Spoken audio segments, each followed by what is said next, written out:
Hi, welcome to Tom's Football Book Review. Not quite books today, but the next best thing, football fanzines. People think they're non-existent, but believe me, they still exist, and there are some good ones out there. And today, I'm reviewing Parts, Pictures, issues 1 and 2.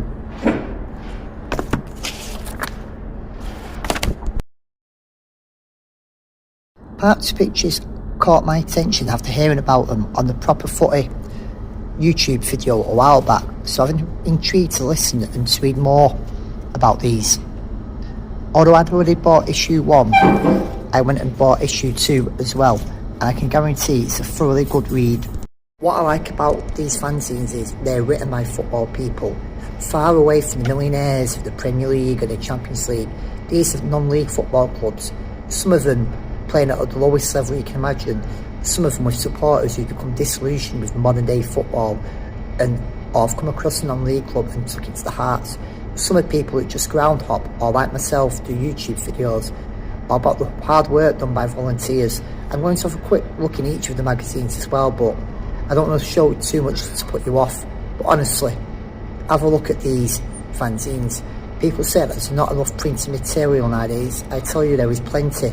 You may not see them in the shops, in your WH Smiths or etc., but you can easily find them online if you follow the right people on social media. So here's a look now at issue 1, which came out in November last year. Expected an introduction and a list of people who've contributed to this issue. Trevor Nell is a well-known non-league writer if you follow him on Twitter. So obviously it mentions about ground hopping as well in a person's social media account if you want to catch up with them. Now, ground hopping is massively popular at the moment, and the Footology app has really helped as well. And Callum talked about his love of Chelsea as well and Upfield Town. Some people slag people off who support two teams.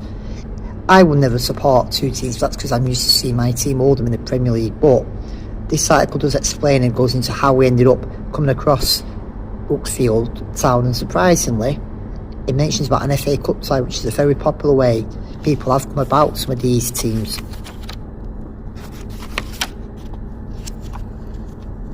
Next part is Scout's Honour, and a football scout talks about non-league as well.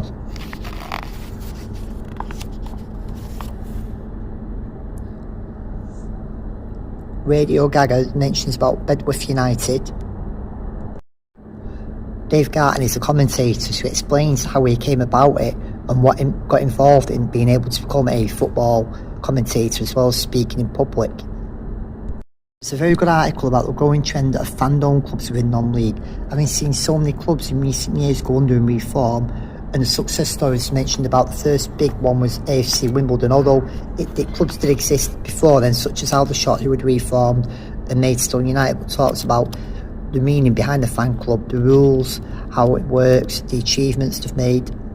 Again, other clubs get mentioned, Crave Valley.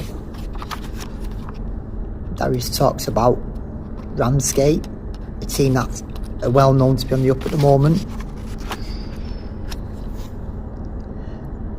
Again, to talk about not just lads but girls who go to watch football. I know if you do follow on social media, it's the Girls Go Ground Hopping page.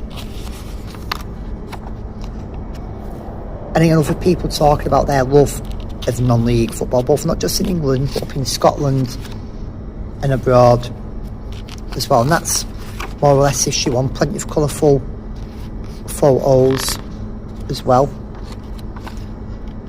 And issue 1 has a complimentary ticket for a Chatham Town game, with the exception of the FA Cup and FA Trophy.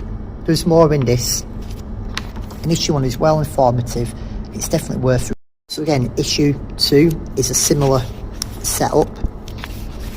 One of the famous non-league clubs is Enfield, and the problems it's resulting in 2 Enfield clubs. The ground-upper talks about how he started off West Auckland, now ended up doing a game Enfield. Again, the list of people who've contributed are in here with another short introduction.